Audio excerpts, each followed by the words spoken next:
everyone, it's Suzi here, and today we're playing King Arthur Legends Rise. For today's video, I'm going to do voiceover for my Forbidden Dungeon clears.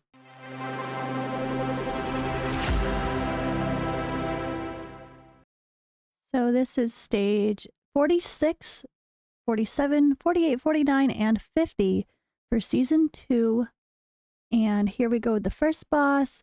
We've got some abnormal status effects, some debuffs, and some dots. So a little bit of everything.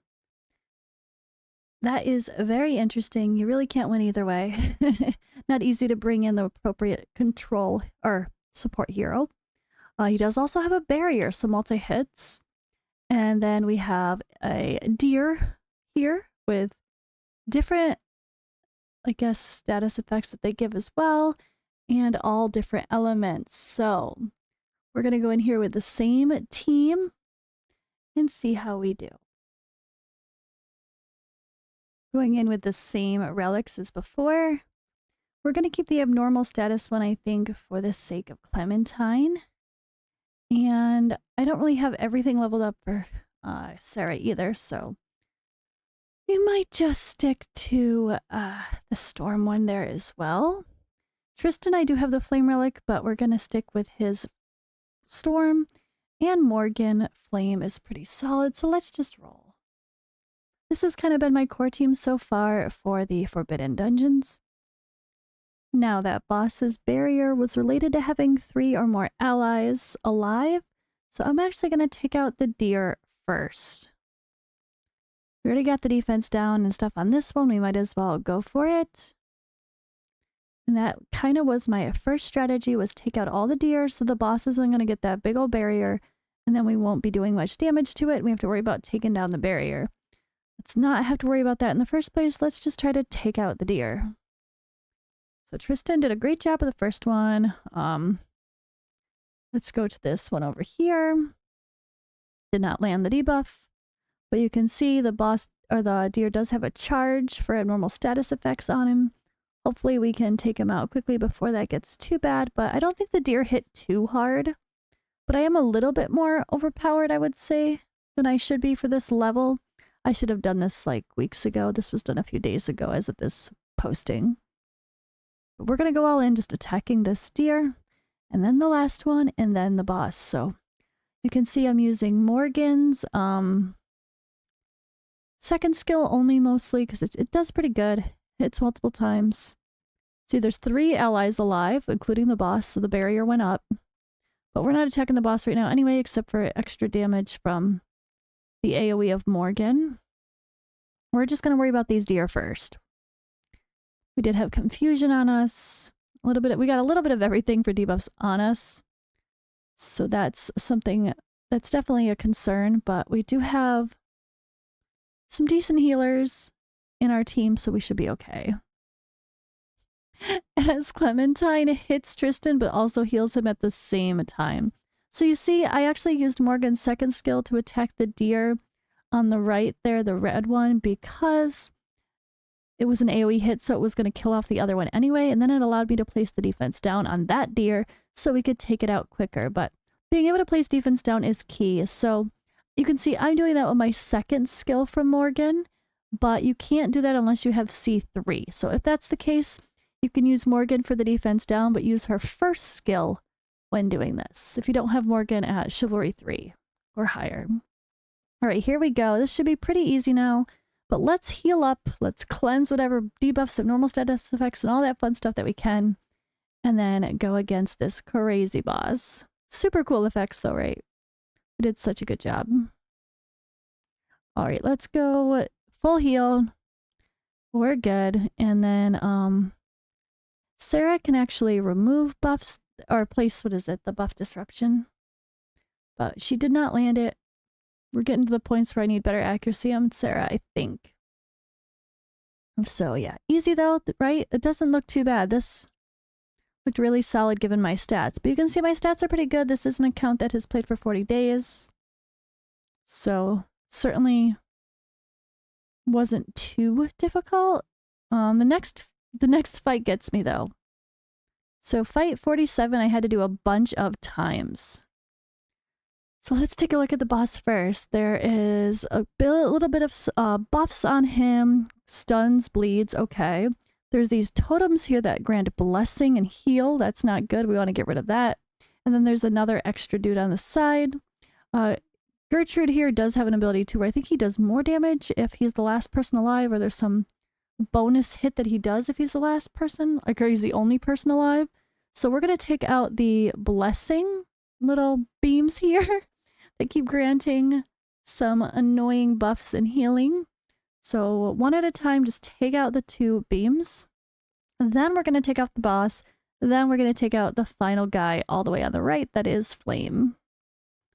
So as much as we can. Preventing buffs is really good too with Sarah, with her basic attack there, with the buff disruption that can occur because of her passive. Then the boss isn't getting that, or the tower there isn't getting the blessing buff either. But totally ignoring the boss until we get the totems taken out. And almost dead, but he is healing a little, but it's not too bad. It'd be a lot worse if they both were up. I don't know why I accidentally clicked the boss. Oh, I was trying to place the... So Sarah, yeah, accuracy or he has too high a prevention, but I kept trying to place the buff disruption on the boss and it just was not landing. So the boss would stop getting buffs, because if he's getting increased speed and increased damage buffs, then he might knock us out. That's what I was doing with Sarah, so that's why I did that. And I thought I was going to clear the totem with that hit, and I did not. So we're just going to use, we're going to make sure it's dead now. Tristan took it out. Okay, now we're going to go all in on the boss. And remember, in Forbidden Dungeon, even if you kill the boss, you still have to kill the other enemies as well. Not like some of the stages, like in Story, where you can just take out the boss and then the rest of the guys don't matter. You do have to kill everybody. So I'm just trying to hit as hard as I can and as much as I can here versus the boss. There we go. There's a buff disruption again. I'm using Morgan's 3rd skill because it does a bit more damage against a single target. She's a beast. I love Morgan and Tristan. This is just... They're both the free heroes, and they're so good. Always happy to pull dupes of them, honestly, because they've been really valuable on my account. I have Bedivere. I have Aine. I have a lot of interesting characters, and I'm still choosing to use them. But Morgan's definitely top tier.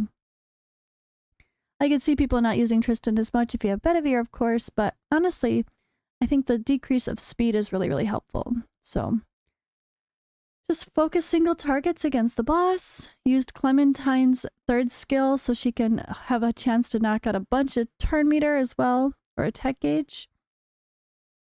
Whenever possible, when I didn't need the extra healing. And then that one was actually not too bad. It took me a few tries to get this right, though. I was trying different strategies with taking out the boss first or taking out everything except the boss first. And I realized it was just best to take out the 2 totems than the boss. All right, and then we have this floor of 48. There's a bunch of Fays that have stun again. So not too crazy. Attack speed increases. Defense decrease, debuff, sleep. So again, a bunch of mixtures of the abnormal statuses and debuffs put on us. And they have a lot of buffs they're also putting on themselves. So there's a barrier for that one. Not too bad though. But I don't think this one was too crazy to where you'd have to focus a certain one first. So I went for the boss first in this one, but we could see it's all blue and green enemies. So I went with Morgan as blue, as Frost. So the second little fairy there, I think, is the boss, and that is the one I chose to start attacking first. I did go with Morgan's Storm Relic here, but because there are so many buffs, I figured it wouldn't hurt if I can remove a couple like I just did right there. And then there's Tristan attacking pretty strong. I'm going to use her 3rd skill and hopefully it procs this, which it does. It's such a great ability. Just drops everybody's attack gauge. And an AoE smack. Gotta love Clementine. She's so much fun. And there we go. Still taking out the boss.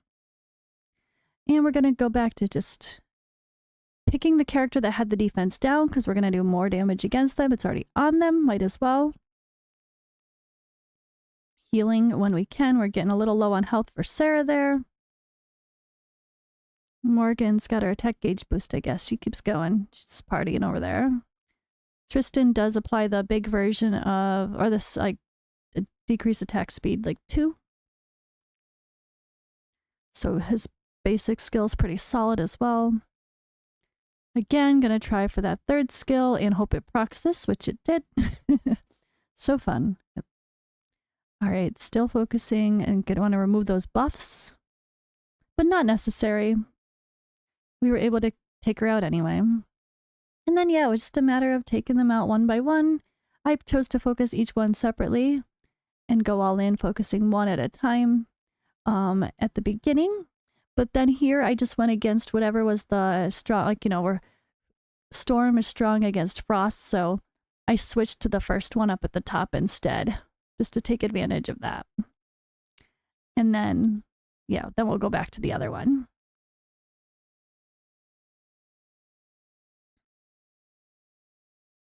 All right, and we're almost done. Just same thing, focusing these. These guys weren't too bad. It's not like they do a ton of damage. They seemed pretty easy to deal with. And maybe that's because I focused the boss first. But that's really where the main strategies come in, is trying to analyze the battles to see whether it's best if you focus the side ads first, if they do something that boosts the boss, or if you focus the boss first and just get them out of the equation immediately. And then we have Corrupted Arthur here. So this is one where I end up focusing the boss because, yeah, here. He just gains a ton of rage and increased crit rate, extra damage. Sounded like he's going to smack, he ignores defense. He burns. He places a shield as well. He's abnormal status immunity when at the start of the battle here. And yeah, I just kind of, it sounded like you just want to get rid of him as soon as possible. So then we have Undead Uther, who has a couple debuffs and abnormal statuses that he puts up as well, but obviously Corrupted Arthur, I think, is the real threat. So we have 2 Storm Green heroes, so red is strong versus green, and then green is neutral, so I went with the Flame Relics for everyone that I could.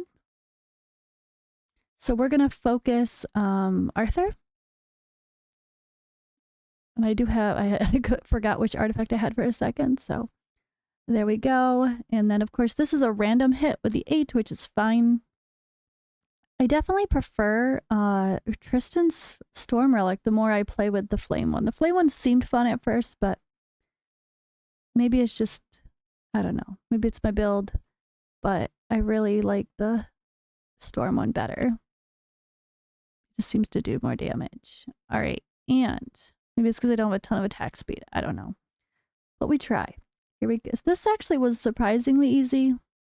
But we also have 2 heroes in the team that do a lot of attack gauge control. Morgan drops attack gauge so much, and so does Clementine. So I think that plays a big role in these Forbidden Dungeon fights, is also dropping attack gauge. You know, just like if you played Raid, when you're doing Doom Tower type stuff, you have crowd control or turn meter drops, so that like trying to make the enemies just not go is the best strategy often. And that definitely was something I try to focus for these sort of battles too. If the enemy just can't go, then you're not going to die. But whew, that was a big hit. I was surprised by that one. So see, those burns are a little scary. But hopefully we can take out Arthur there, who's raging. And luckily we have some heals here. Clementine's given us a heal. Sarah, unfortunately, I was not ready for her second attack, which I really was worried about here, but we were able to take out Arthur. Boom. Almost. I lied. Now? Okay, there we go. And then we just have Uther still hanging out, but I'm definitely healing a little bit at least to make sure we don't all get wiped. And yeah, he hit pretty hard there with Sarah, but Sarah's probably my squishy one of the 2. I don't have the best gear on her, unfortunately. All right, and then just going all in versus him again. So I didn't really go too crazy with mechanics for this one, just the same idea of targeting the boss first because you could see that Arthur Rajan was really a hard hitter. And he had so many other effects there. Physical enhancement. This was an interesting one. So I was just taking a look at like how it affected. It didn't seem like he was taking any damage. I think that's why I checked. Because see, like he only is taking 1 damage. So this is where I tried to stop decreasing his attack gauge if it was possible. And waited for that buff to drop off. So we actually kind of need him to go. So there's also, this is actually a perfect example of when to be aware of that. So sometimes you really, really need them to take a turn so they can let a buff like that drop off. Because we're just doing 1 damage to this guy. He's never going to die. And almost, there we go. He took a turn and the buff's gone. Now time to just hopefully kill him quickly, which we did. Yay! That was a perfect example to show at the end there of like Guinevere in Arena when you like really need her to go. And you just accidentally keep turn meter controlling or attack gauge controlling. All right, in stage 50 here, we have Aine or Aine. Lots of buffs, cleansing. She has stealth there. When an ally dies, triggers skill 4. So that's a pretty big one too. And it's based on the debuffs that are on the allies. I wasn't quite sure how I was going to roll with this one, to kill her first or the allies first. But let's adjust our team. So we don't want to be red against blue in this game. So I went back to green and blue for the focus. So Morgan kept her Frost Relic. It'd be okay with Morgan in a, whatchamacallit, Flame Relic though, honestly. But yeah, I did decide to just try to take out the boss because I feel like she's going to do the most damage overall. Not damage, but you know, annoyance for the battle. So I just went all in attacking her. And you can see we're actually doing pretty good. We have 3 people with Storm Relics versus the Frost, so I think that really helped. She did do that ability, look at where they're just gone. I was totally not expecting that because I hadn't read the skill where it actually said that she just like, did she like sacrifice her allies? I don't even know. But that was a pleasant surprise. So this final little fight here with just going all in on the boss actually completely paid off. Here I thought that we were going to get a crazy attack on us if we had a lot of debuffs on her allies, but instead they did. And there was only this guy left. This battle was extremely easy. I was really expecting it to be complicated, but yeah, I didn't do anything fancy. I just started targeting the boss. But I think having the buff removal from Morgan certainly helped, so try to focus Sarah's basic attack skill 1 to prevent the other buffs from going on as well. And that was it for those battles. So now let's take a look at the heroes so you can see how I had them. Morgan, she is level 60, a 6-star, of course, and a 5-star awakened. She does have Chivalry 4. Chivalry 3 is the big key there, so she could place the defense down on any ability. But it is not an AoE, to be clear. I do have a couple skills for her. 1 on each actually is kind of how they played out, which is fine. And her equipment. So she's just not built well, honestly. I don't know how she even does okay. But that's because I was trying to get attack speed on her and my gear is such a hot mess. But ideally you want a vigor set on Morgan. So don't try to copy us too directly. Sometimes we don't have perfect gear either. All right, and then her relic, I was using both of those. You can see they're not highly leveled and not highly awakened. But here's our quick stats if you'd like to look at those or screenshot and see what I was actually working with. But again, my build is far from optimal, so definitely don't copy any of my builds, honestly, just the general ideas that I talk about. So Morgan obviously being first is important so she can let people like Tristan here go after her and do more damage with the defense down on the enemy. He is Chivalry 2. I've got a few copies of him so far. And he is 5-star awakened as well. He is in damage gear too. Just crit and counter. Counter on almost everyone. I love counter because especially for stuff like Penvid, just that chance to go and attack again just really, really helps. At least if they have a good first skill or a multi-hit first skill. But his flame relic, all these not fully leveled at all. You see my relics are very low level compared to probably a lot of content creators. But hopefully that's more relatable. And here we go. There's the basic stats. Nothing crazy for him either. I could definitely use more crit rate on him for damage, but it's okay. We have Clementine here, though. She is slow as hell. Don't copy how slow my heroes are. That's not a good strategy. But here are 5 chivalry for her, which she has some pretty solid chivalry, I would say.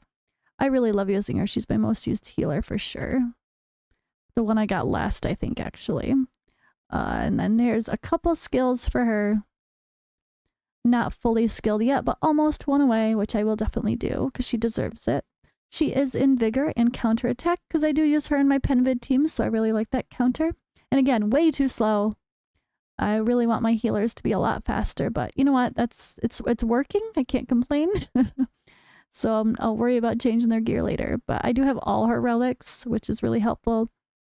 And there's a skill on that one, but not on the others, as you can see, for the relics. And they're all pretty low level. Nothing is maxed out at all. But there's the full view of her stats too. Do have a bit of recovery percentage, so that helps her to do bigger heals. And then Sarah here, also only 4-star awaken, but level 60. Super, super slow as well. Way too slow, again. But here are a couple skills. So just like Clementine, I have almost all her skills on her passives except for one. She is Chivalry 4 only, so definitely need more duplicates of her too. Not a lot of maxed out rares for me quite yet. I went all in on Anguish at first. Alright, and then I do have a heal set and accuracy on her, but I would love to get a Vigor and accuracy set on her. You want Sarah to have accuracy as well as HP, speed, and recovery, so that way she's doing good heals on her basic skill, but also landing the buff, disruption, debuff. And I do have a couple of her artifacts, as you can see, but again, no, not fully maxed out by any means. No level 60s, hardly any awakenings on any of my relics, so hopefully a little bit relatable. And that is my team that I'm still pushing these dungeons with.